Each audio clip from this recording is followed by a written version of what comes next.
What is up, everybody? J Nail here, just in time for my UFC 238 prediction videos. It's in 2 days. It's Saturday. This Saturday. I won't be watching it real time because I will be in Salt Lake City, Utah, for my grandmother's birthday to see my nephew, who's 1 year old, who's completely walking now. I completely missed the crawling stage. I'm very disappointed about that, but can't wait to see my nephew, and of course to debut Jay's Jewelry in Salt Lake City, Utah. So, on to why we are here. However, I'm just going to do the main card. Please make sure to follow me on all my other platforms, whether it be IG, Snapchat, Twitter, Facebook, because I do updates. I do change picks. I do more picks, and I renege on picks. So it's like, you got to follow me everywhere. Now, starting with this fight, this card has two title belts on it, and it's stacked. It's already stacked without the belts. So there's a good chance I might be doing predictions on the prelims on those other platforms, but for today, just the main card. First off, this is a great way to start off a card with the big boys. I'm choosing Tai Tuivasa to beat Blagoy Ivanov. However, again, this is one of those picks. Look for me to possibly switch because Ivan is very durable and has good cardio, whereas Tai, I think, is more powerful, more explosive, but his cardio has been known to wane in the later rounds, so I'm concerned about him blowing his load too early. However, I am picking him. That should be a great way to open up this card. Next up, I'm choosing Peter Yan to beat Jimmy Rivera. Another pick I may renege on because they're extremely close. Honestly, I'm trying to find these little differentials. They're very close to me. I'm going back and forth on that one, but for now I am choosing Peter Yan. All right, now on to the People's Championship belt. Of course, it's not one of the UFC belts, but I think we're going to make like a virtual reality belt for one of these two men, okay? Now, we're seeing, I believe he's the number 2 ranked lightweight now, because I think Dustin Poirier is number 1. Someone correct me if I'm wrong on that one. I might be. But we're seeing my boy, El Kakui, Tony Ferguson, taking on my boy, Donald Cowboy Cerrone. I'm extremely excited for this fight. Now, let's get into it. First off, Tony Ferguson. Tony Ferguson is the black belt in Planet Jiu-Jitsu. He's also he's a practitioner, Muay Thai practitioner. He is one of the most unique minds in all of the UFC. Everything he throws almost has no tails. He has no tail submissions. He can submit you standing up, sitting down, in close quarters, dirty boxing.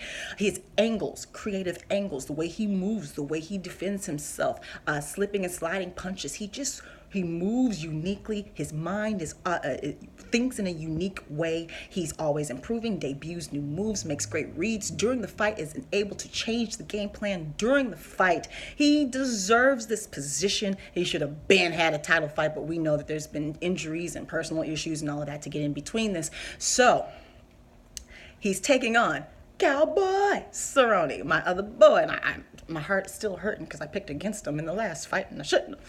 Now, Cowboy, of course, is also, I believe, a black belt in jiu-jitsu, but I have to it's hard to confirm that on Cowboy.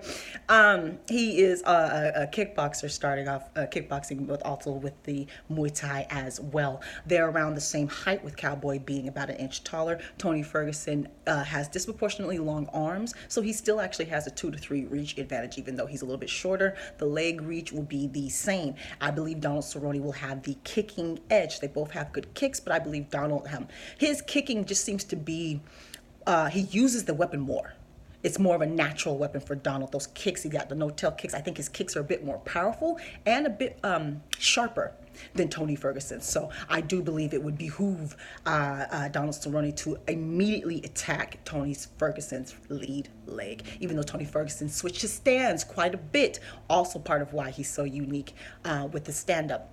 With the hands, I do believe that Tony has more tools with the hands. He has more selection of striking. When I say hands, I'm also including the elbows as well, shoulder shots even, which we could see from Tony Ferguson. They cut the weird angles he comes out with his shots while he's slipping in the defense. So with the hands, I do give the edge to Tony Ferguson. His movement as well, I think he moves a bit quicker. However, footwork's about the same.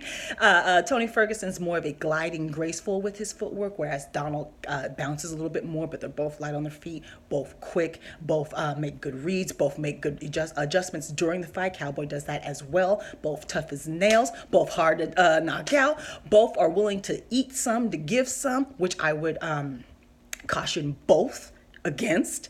You don't want to take too much from Tony Ferguson if you're Donald, and you don't want to take too much from Donald if you're Tony. Period. Protect yourself. That's my, to both of them. Protect yourself at all times. Now, if this goes down to the ground again, I believe Donald is a black belt in jiu-jitsu. We know Tony definitely is. I believe Tony will have the edge on the ground because he's just simply, not only is he more creative, but he's more vicious with his grappling. He's vicious with his submission game. It's an attacking submission game. He does not accept bad positioning. If he's on his back, you're the one that's actually in trouble. Okay? Because he's constantly throwing up submissions, attacking you, elbowing you from the bottom. So his ground game is just, to me, simply more vicious, more aggressive, more direct. And I don't think people are prepared for it. Even in training, I don't think you can prepare for someone who's that aggressive on the ground.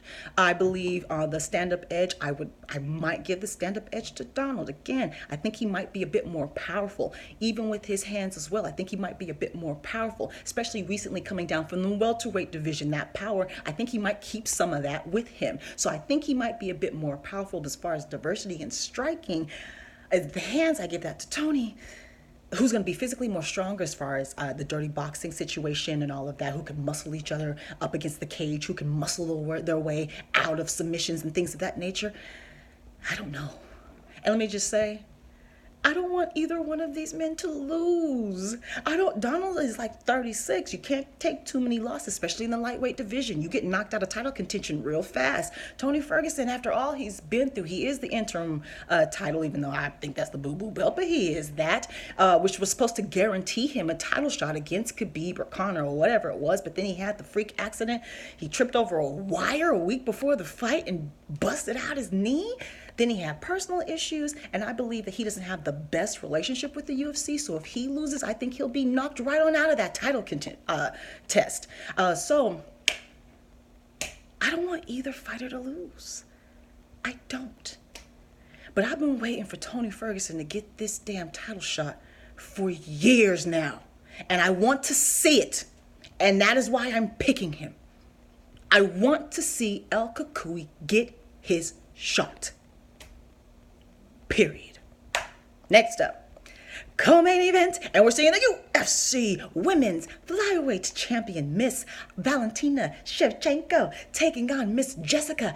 I forget Jessica's nickname on my all right. Jessica totally deserves this. They're finally getting this flyweight division. We're moving along. I'm super excited for this. I think Valentina's a great champion for it. Jessica I is a boxer first, but she's developed a good jiu-jitsu, good wrestling, and she's strong. She's actually bigger than Valentina, which I did not realize. Not only is she taller, but she's a bit thicker too. So as far as strength comes, depending on what she's been picking up, because we know she's been adding to her game, we know at her being at this weight class, she dropped down. It's better for her. She seems to be more efficient. She seems to be sharper, quicker, all of that. So she is performing at an all-time high right now. This will not be an easy fight either way. I do not think so. I think she's also very durable. I think she can take a punch. So she's hard to put away. Hard to put away. I think she's going to have to try, I would say, keep this standing, but she's facing the champ. And the champ is how many Muay Thai title champion holder? All right, so her strength is the stand-up game, as Jessica is, but so is Valentina's. She is a amazing Muay Thai practitioner, faster than she looks, stronger than she looks, and she looks fast and she looks strong. The diversity, no-tail kicks, the diversity in her striking as far as the hands, the feet, the elbows, the knees, all of that. She covers distance. She has great footwork, quick footwork. She is an amazing Muay Thai practitioner, like I said. And then we've seen from the Jessica Pitta fight, you know who I'm talking about. The girl that was good at wrestling that she submitted and we didn't expect it. It ain't Jessica Pitta, my bad. Say Julia. My bad. Okay, so we know who I'm talking about. We've shown that she's shown that she's proficient on the ground, that she has good wrestling and good submissions as well. So if she does get in trouble on the feet somehow with the hand game, the hand speed, I think Jessica will have quicker hand speed. And she's got a good jab. And Jessica, throw that jab.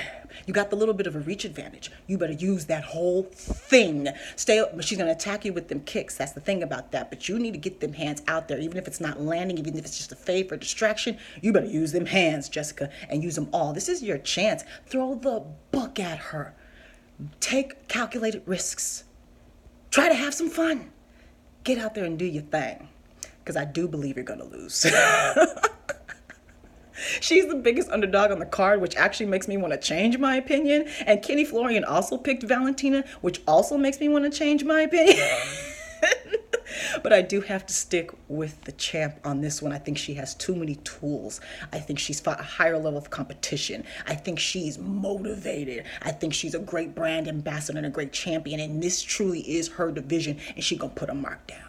So I'm going with the champ. Now, main event. Okay, one of them's a champion and one of them's not. So I'm going to name the champion first, even though we have someone going up in weight class. We're seeing the No, I think you have to do the higher ranked person in the fight that we're actually seeing. Someone give me the information on how I'm supposed to, you know what I mean, what the correct, order is. So this is a bantamweight fight. So we're seeing for the UFC vacant bantamweight title, the #1 bantamweight contender Marlon Moraes taking on the UFC flyweight champion, men's flyweight champion, Mr. Henry Cejudo. Henry is coming up in weight, trying to become a champ, and a gold medalist. All right. So I think I'm supposed to say Marlon's name first because this is for the bantamweight title. So let's talk about Henry first as the challenger. Anyway, this is a vacant belt because TJ, as we know, got popped for PEDs. Now, we have Henry Cejudo, gold medalist and also champion in the flyweight division, moving up. As we saw in the TJ fight, he carries power. I think he'll be a bit more powerful here. He's been working on them hands. He's a gold medal wrestler. He's the best wrestler maybe in all of the UFC, definitely in his division and in this division, okay? That I'm sure of that. He's going to need more of that, though. Again, he's worked on his hands. He's worked on his Muay Thai. He carries power. I think he was quicker than TJ thought he would be. So that speed came. He didn't slow down by gaining that weight because we all know he had a hard weight cut. So he carries his speed. He also carries power. So I think he'll be able to do enough to get close to Marlon, to get his hands on him, to get him to the ground, right?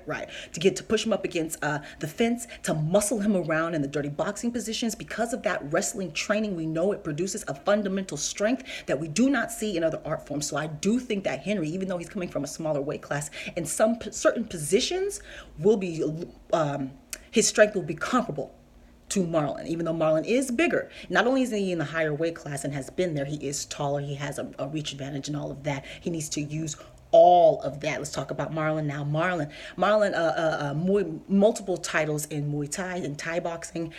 He's also a black belt in Brazilian Jiu-Jitsu. And as we all know, black belts are not created equal. There are some that are much higher than others, and those are usually followed by, he's a black belt in Brazilian Jiu-Jitsu from such and such and such and such, okay? So Marlon is a black belt in Brazilian Jiu-Jitsu from Ricardo Almeida.